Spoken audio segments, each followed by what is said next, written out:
TWIM stands for Tranquil Wisdom Insight Meditation. In this practice, tranquility and insight work together to develop wisdom, a liberating understanding of how mind works. TWIM is a light and enjoyable practice that's simple and effective. It does this by taking loving kindness, or metta, as the primary object of meditation. This is the home base for the practice. It's a content state that supports mindfulness and acceptance. Inevitably, the mind will become distracted from this home base. Instead of striving for concentration and suppressing distractions, TWIM utilizes distractions as opportunities for insight.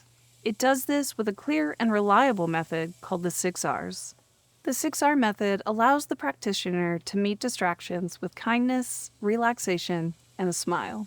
And with consistent use, the 6 R's facilitate a progressively deeper letting go of the very conditions that give rise to these distractions.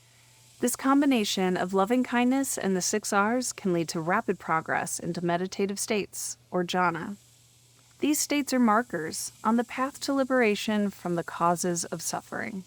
TWIM details this path by drawing on the historical Buddhist teachings, as recorded in the Pali Canon, the goal of which is to provide a faithful representation in an accessible way. If you'd like to learn more, this website provides a variety of resources in a growing online community. You'll find meditation instructions, schedules for classes and retreats, and information on TWIM instructors.